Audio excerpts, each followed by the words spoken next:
राजकीय महाविद्यालय सज्जनगढ़ के सभी विद्यार्थियों का ऑनलाइन ई कंटेंट क्लासेस में हार्दिक अभिनंदन। आज हम चतुर्थ व्याख्यान में बिहारी के काव्य की विशेषताओं के संबंध में बात करेंगे। पिछले अध्याय में हमने पढ़ा था कि रीतिकालीन काव्य के 3 महत्वपूर्ण कवि हुए हैं, केशव, बिहारी और गणानन।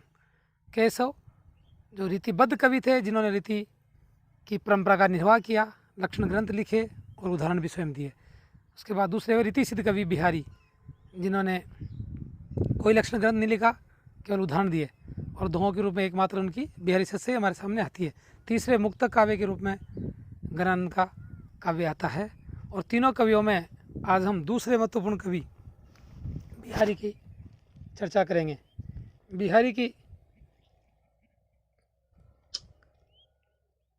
जीवन परिचय के संबंध में हम जान चुके हैं। उनकी बिहारी शब्द के ऊपर जो टीकाएं लिखी उसके संबंध में हम जानकारी दे चुके हैं। आज हम बिहारी के ऐसे कौन से लक्षण हैं जो उनके काव्य को सुशोभित करते हैं, जिनमें सबसे पहले आता है वर्ण्य विषय। बिहारी की कविता का मुख्य विषय श्रृंगार है। उन्होंने श्रृंगार के दोनों ही पक्षों का वर्णन, सटीक वर्णन किया है, जिनमें संयोग और वियोग दोनों हैं। संयोग पक्ष में बिहारी ने हाव और अनुभव का बड़ा ही सूक्ष्म चित्रण किया है, उसमें बड़ी मार्मिकता है। संयोग का एक उदाहरण देखिए। बतरस लालच लाल की मुरली दरही लुकाए, सौ करे बोहन हंसे देन कहे नट जाए। बिहारी का वियोग वर्णन भी बड़ा अतिशोक्तिपूर्ण है। यही कारण है कि उसमें स्वाभाविकता नहीं है। विरह में व्याकुल नायक एक दुर्लभ चित्रण करते हुए उसे घड़ी के पेंडुलम जैसा बना दिया गया है। इति आवत चली जात उत चली च सात हाथ, चढ़ी हिंडोरे सिर है लगी उषा सुन सात। सूफी कवियों की आहात्मक पद्धति का भी बिहारी पर पर्याप्त प्रभाव पड़ा है। वियोग की आग से नायिका का शरीर इतना तप्त है कि उस पर डाला गया गुलाब जल बीच में ही सूख सा गया है। ओंदाई सीसी सुलखी बिरह विथा विरसात, बीचे सूखी गुलाब गो छीटो छुए नगात। इस प्रकार से हम देखते हैं कि बिहारी के जो वर्ण्य विषय है उसमें श्रृंगार के दोनों पक्षों का सटीक वर्णन हुआ है। बिहारी की दूसरी महत्वपूर्ण विशेषता है भक्ति भावना। बिहारी मूल रूप में श्रृंगारी कवि हैं।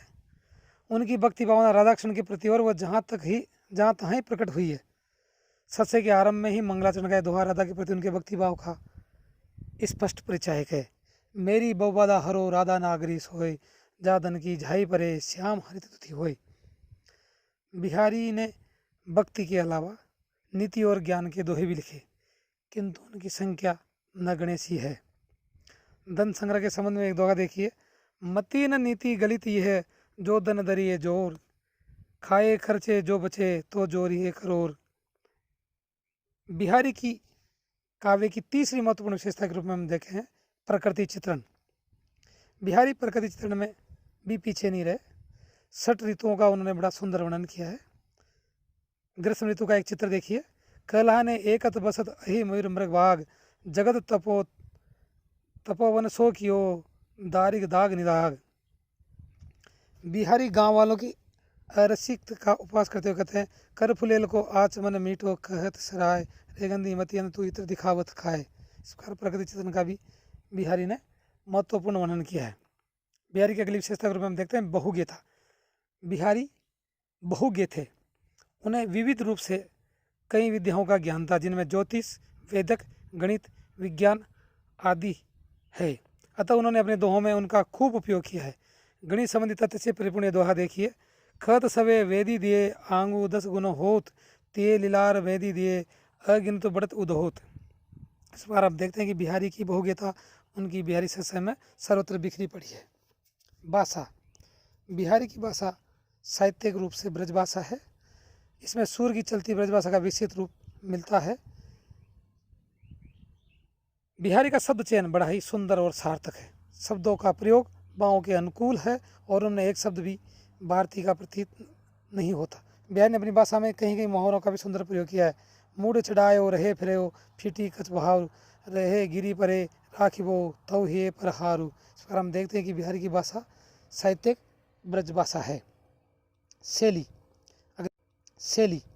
अगली विशेषता जो हम देखते हैं, बिहारी की शैली 3 प्रकार की है। माधुर्यपूर्ण व्यंजना प्रधान शैली, जो कि मूल रूप से वियोग के दोहों में प्रकट हुई है।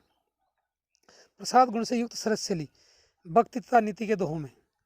चमत्कारपूर्ण शैली, ये दर्शन, ज्योतिष, गणित आदि विषयों में महत्वपूर्ण रूप से आई है।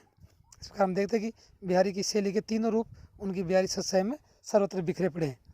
छंद, अगली विशेषता के रूप में बिहारी ने केवल 2 ही छंद अपनाए, दोहा और सोटा। दोहा छंद की प्रधानता है। बिहारी के दोहे समाज शैली के उत्कृष्ट नमूने हैं। दोहे जैसे छोटे छंद में कई भावों पर देना बिहारी जैसे कवि का ही काम था। एक उदाहरण देखिए, कहत नटत रिजत खिजत मिलत खिलत लजियात, बड़े बौन में करत है नैनन ही सो बात। ये बिहारी की दोहे छंद की विशिष्टता है। रस, बिहारी के काव्य में शांत हास्य करुणादि रसों के उदाहरण मिलते हैं, किंतु मुख्य रूप से श्रृंगार के ऊपर ही बिहारी की दृष्टि टिकी हुई है। और रस रूप में हम देखते हैं कि श्रृंगार का स्वरूप सर्वत्र उनकी सत्सय में बिखरा पड़ा है। कहीं कहीं उनकी भक्ति में शांत रस का भी उल्लेख है। अलंकार, अलंकारों की कारीगरी दिखाने में बिहारी बड़े पटु हैं। उनके प्रत्येक दोहे में कोई न कोई अलंकार अवश्य आ गया है। किसी दोहे में तो एक साथ कई कई अलंकारों को स्थान मिला है। अतिशोक्ति, अन्योक्ति, सांग रूपक बिहारी के विशेष प्रिय अलंकार हैं। अन्योक्ति अलंकार के उदाहरण देखिए, स्वार्थ सुकृत न शर्म वृथा, देखु विहिंग विचारी, बाज पर आए पानी पर तू पच न मारी। एवं मेरी बहुबदा हरो राधा नागरी सोई, जादन की झाई परे श्याम हरित दुति होई। इस प्रकार हम देखते हैं कि अलंकारों में बिहारी को विशेष महारत हासिल थी। इस प्रकार हम देखते हैं कि बिहारी के काव्य में इन सब विशेषताओं के कारण रीतिकाल में उनका महत्वपूर्ण स्थान होता है। और इसी प्रकार से हम देखते हैं कि साहित्य में उनका स्थान किस प्रकार से महत्वपूर्ण है। किसी कवि का यश उसके द्वारा रचित ग्रंथों के परिणाम पर नहीं, उसके गुणों पर निर्भर करता है। बिहारी के साथ ये बात सटीक रूप से पूरी तरह बैठती है।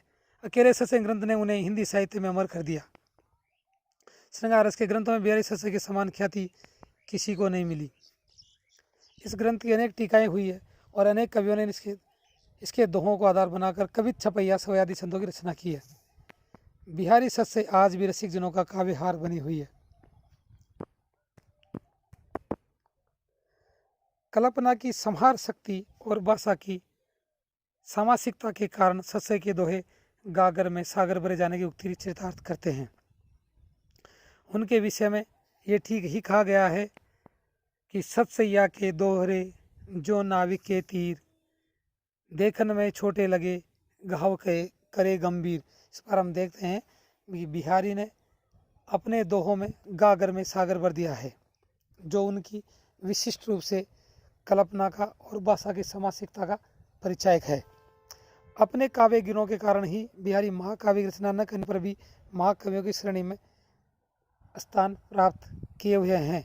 उनके संबंध में स्वर्गीय राधाकृष्ण दास जी की ये पंक्ति बड़ी सार्थक है। यदि सूर सूर है तुलसी सजी और उड़गन, केशवदास है तो बिहारी उस पीयूष वर्षी मेघ के समान है, जिसके उदय होते ही सबका प्रकाश आच्छन्न हो जाता है। इस प्रकार हम देखते हैं कि बिहारी रीतिकालीन काव्य की वृद्ध तरह के रीति सिद्ध कवि के रूप में एक महाकवि के रूप में प्रसिद्ध हुए हैं, जिन्होंने अपनी विशिष्टताओं के कारण, अपने काव्य की विशेषताओं के कारण एक महत्वपूर्ण स्थान प्राप्त किया है। और इन विशेषताओं के कारण बिहारी रीतिकाल के तीनों काव्यों में महत्वपूर्ण स्थान प्राप्त करते हैं। धन्यवाद।